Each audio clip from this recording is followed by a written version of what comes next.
قسطوں کے بارے میں کیا گاڑی لی جا سکتی ہے کہ نہیں؟ آپ صرف اس بات کو سمجھنے کے لیے 3 بنیادی نکات سمجھیے۔ جس طرح آپ نقد کوئی چیز خرید سکتے ہیں، آپ ادھار بھی خرید سکتے ہیں کہ نہیں؟ خرید سکتے۔ تو ادھار خریدنا بھی جائز ہے، جس طرح نقد خریدنا جائز ہے۔ ناجائز کی حدود میں انسان کب داخل ہوتا ہے؟ قسط پہ کہ ہم تھوڑے تھوڑے پیسے کر کے دیں گے۔ جس طرح نقد جو ہے آپ نے 10,000 آج دیا، کل آپ نے چیک دے دیا کہ میں نقد پیمنٹ کروں گا 2-3 دن کے اندر، اسی طرح اگر آپ قسطوں میں کرتے ہیں تو کوئی حرج نہیں، لیکن نقصان کب شروع ہوتا ہے؟ اس شخص کو قسط پہ چیز دینی چاہیے جس کے پاس واقعتاً نقد کیش نہیں ہے۔ جس کے گھر میں 5 گاڑیاں کھڑی ہیں، وہ 10 گاڑیوں کا آرڈر دے رہا ہے، اس کا کوئی تک بنتا ہے قسط میں لینے کا؟ آپ تھوڑا سا ساتھ ساتھ سمجھنے کی کوشش کریں۔ پھر جو چیز خرید رہا ہے اس کے بغیر اس کا گزارا نہیں ہے۔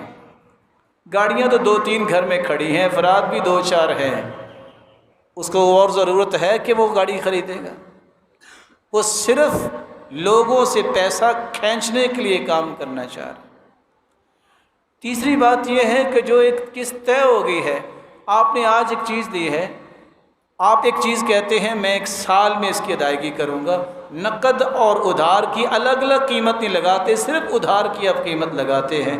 آپ کی طے ہو گئی ہے، 2 سال کے بعد آپ نے اس کی قیمت پوری کرنی ہے۔ آپ کے علم میں ہونا چاہیے 2 سال کے بعد وہ پیسہ ڈی ویلیو ہو چکا ہوگا۔ آپ کو اس نے آسانی دی ہے، اگر آپ پسند ہے تو لے لیں، لیکن کب سود میں جائے گا؟ آپ کی قسط 20,000 طے ہے، آپ نے ایک دن نہیں دی، پینلٹی پڑ گئی ہے جی 6,000، کس بات کی؟ آپ تو خیر خواہی کرنے آئے تھے کہ آپ کے پاس پیسہ نہیں بھی ہے تو میں چیز اویل کرتا ہوں، یہ 6,000 کی پینلٹی کہاں سے ہے؟ اور پھر ایک نہیں دسیوں، اللہ تعالیٰ جزائے خیر دے، ہمارے ایک ساتھی تھے، ہم نے اس بات کو سمجھنے کے لیے ان کو بلایا کہ آپ لوگ کرتے کیا ہیں۔ ایک کسان کہتا ہے کہ مجھے ہارویسٹر چاہیے، میں ایک مثال دینا چاہوں، کہتے ہیں ٹھیک ہے آپ کو ہارویسٹر ہم اٹلی سے منگوا کے دیتے ہیں یا کسی بھی ملک سے منگوا کے دیتے ہیں، اس کی قیمت کیا ہے؟ 65 لاکھ روپے فار ایگزامپل۔ اچھا مزید کہتے ہیں اب ظاہر ہے آپ تو نہیں جا سکتے، ہمیں کوئی اپنا ایک بندہ بھیجنا پڑے گا، اس کے ویزے اور ٹکٹ کے پیسے بھی آپ دیں گے۔ ایک چیز ہوگی، ظاہر ہے اس نے وہاں کو کھانا پینا، اس کی ہوٹلنگ بھی آپ کے ذمہ ہوگی، ہے کہ نہیں ہے یہ وہ جانتے ہیں، یہ جو بیان کی گئی میں وہ بات بتا رہا ہوں۔ پھر ظاہر ہے وہ واپس آئے گا اور ہارویسٹر نے اڑ کے تو نہیں آنا، اس کی شپمنٹ ہوگی، وہ کرایہ بھی تو آپ نہیں دینا نا۔ پھر ظاہر ہے پورٹ سے لے کر آپ کے گھر تک بھی تو پہنچانا ہے نا، تو وہ بھی آپ کو ہی کرایہ دینا پڑے گا۔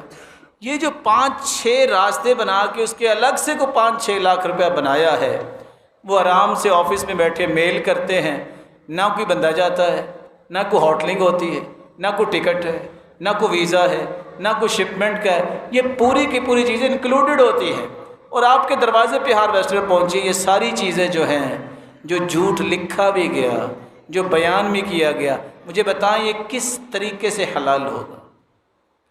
تو اس لیے ہر وہ رویہ جس میں سود آ جائے وہ کسی مسلمان کے لیے جائز نہیں ہے۔